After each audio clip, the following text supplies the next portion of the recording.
Halo sahabat nonton, siapa nih yang penasaran dengan kelanjutan cerita dari drama Would You Marry Me? Yuk kita mulai jalur cerita kelanjutan episode 8 ya. Malam itu, Ibu Mary menyadari putrinya belum kembali untuk makan malam. Ia meraih ponselnya, tetapi berhenti sejenak saat mengingat betapa gembiranya Mary ketika tadi Mary berganti pakaian untuk menemui Woo. Teringat senyum cara putrinya dan binar di matanya, Ibu Mary memutuskan untuk tidak menyela. Ia menyadari sesuatu yang indah pasti terjadi di antara Mary serta Woo. Dan untuk sekali ini, ia membiarkan putrinya bebas. Sementara itu, pasangan kita berjalan bergandengan tangan, melintasi ladang rumput terbuka. Udara terasa hangat dipenuhi nostalgia saat mereka mengenang masa lalu. Woo mengungkap kenyataan yang memilukan. Tepat setelah ayah Mary menyelamatkan kedua orang tua Woo dari kecelakaan, orang tuanya Woo meninggal keesokan harinya. Dan sejak saat itu, mendiang kakek Woo tidak pernah mau melihat Woo lagi. Karena mendiang kakek Woo berpikir kalau Woo yang bersalah atas kematian kedua orang tuanya. Bahkan Woo sampai dibuang ke Amerika. Woo juga mengakui kalau dulu dia pernah diam-diam mendatangi rumah Ibu Mary, tapi tidak sengaja mendengarkan percakapan Ibu Mary yang seolah-olah menyalahkan keluarga Woo atas kematian suaminya. Mary tersenyum lembut dan mengatakan kepadanya bahwa jika Woo tinggal lebih lama, Woo akan mendengar apa yang terjadi selanjutnya. Di mana Ibu Mary mengatakan bahwa kecelakaan keluarga Woo tidak ada hubungannya dengan pengorbanan ayah Mary. Woo merasakan penyesalan karena pergi begitu cepat. Tapi Mary meyakinkannya bahwa masa lalu tidak lagi penting. Bersama-sama, mereka memutuskan untuk memulai hidup baru. Sementara di Seoul, Sang Hyun sedang berlari. Kemudian mendapati Jin Kyung yang lagi duduk sendirian di taman sambil menangis. Sang Hyun lalu menghampiri Jin Kyung, menanyakan apa yang terjadi kepada dirinya. Sang Hyun menyadari kalau Jin Kyung pasti sedang memikirkan pria yang disukainya. Karena itulah, Sang Hyun mengajak Jin Kyung untuk berlari bersama. Saat mereka berlari, emosi Jin Kyung meluap. Dan ia menangis sambil melepaskan rasa sakitnya. Jin Kyung mengungkapkan kalau dirinya sebenarnya sudah tahu kalau pria yang disukainya menyukai orang lain. Tapi Jin Kyung malahan berusaha menghalanginya dengan cara yang kekanak-kanakan. Jin Kyung menyesali perbuatannya. Entah mengapa ia melakukan hal semacam itu. Sang Hyun hanya memperhatikan, menyadari bahwa beberapa luka lebih membutuhkan keheningan daripada kenyamanan. Kembali ke rumah Mary. Ibu Mary memberikan Woo kamar milik adik Mary untuk beristirahat malam itu. Kemudian, setelah beberapa saat, Woo memanggil Mary ke kamarnya, di mana Woo meminta bantuan Mary mengusir serangga. Setelah Mary berhasil mengusir serangga, Woo memeluknya erat dan nempel terus deh ya pasangan baru ini. Keesokan paginya, Ibu Mary menyiapkan hidangan tradisional yang segera disantap dengan lahap oleh Woo. Sambil sarapan, Ibu Mary mengatakan kebenaran tentang status Mary yang adalah janda. Ternyata, itu karena Ibu Mary yang mendesak Mary untuk mendaftarkan pernikahannya lebih dulu. Ibu Mary ingin agar Woo ke depannya benar-benar mencintai Mary dan memperlakukannya dengan penuh cinta. Lalu mereka bertiga mengunjungi rumah duka untuk memberikan penghormatan kepada mendiang ayah Mary. Karena hari itu adalah peringatan kematian ayah Mary. Woo lalu mengungkapkan rasa terima kasih kepada mendiang.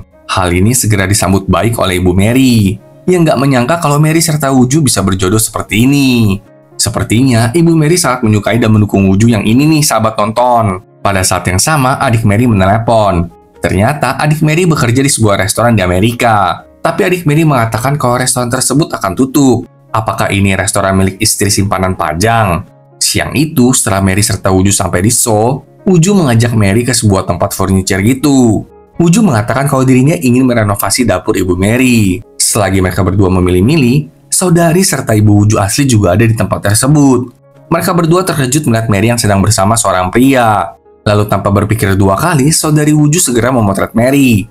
Lalu mengirimkan foto tersebut kepada Woo asli. Woo asli tentu makin geram karena Woo Sultan serta Mary terlihat semakin dekat. Sementara itu, Pajang bersiap untuk berangkat ke Amerika demi perjalanan bisnis. Tapi kita tahu lah ya, Pajang ke Amerika ngapain? Nah, sepertinya Ungsu yang adalah putra Pajang merasa ada yang tidak beres dengan ayahnya. Tetapi ia menahan diri untuk tidak ikut campur. Malam itu di Amerika, Pajang berbicara berdua dengan istri simpanannya. Dari percakapan mereka, kita jadi mengetahui niat keduanya. Selama ini, keduanya diam-diam berencana untuk menipu perusahaan bakery dan membangun kehidupan baru bersama di Amerika. Keesokan harinya di perusahaan bakery, Woo serta Mary mengobrol bersama setelah rapat. Tentu saja, mereka berdua merahasiakan hubungan mereka dari orang-orang kantor. Woo lalu mengatakan kalau neneknya mengundang seluruh tim pemasaran dan tim Mary untuk makan bersama di rumah. Tentu Mary gugup harus berhadapan dengan keluarga Woo. Tapi Woo menenangkan Mary. Sore itu, Woo asli akhirnya sudah sembuh dan boleh pulang dari rumah sakit. Tapi Woo malahan mampir ke perusahaan bakery.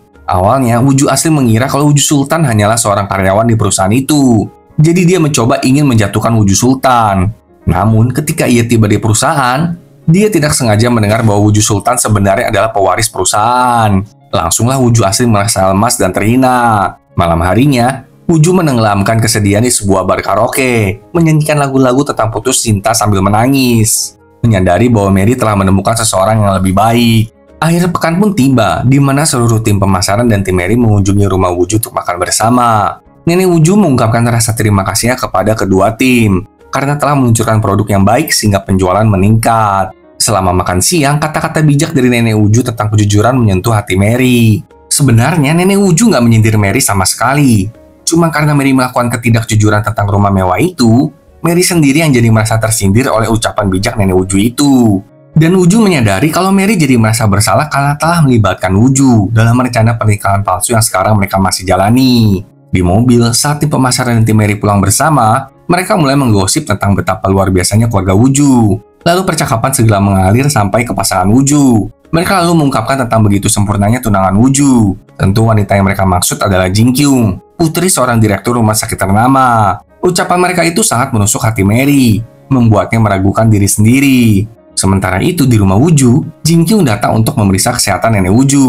Di saat itu Nenek Wuju menanyakan bagaimana perkembangan hubungan Jin Kyung dan Wuju. Namun Jin Kyung dengan mengejutkannya mengatakan bahwa ia hanya menganggap Wuju sebagai saudara aja, bukan pasangan.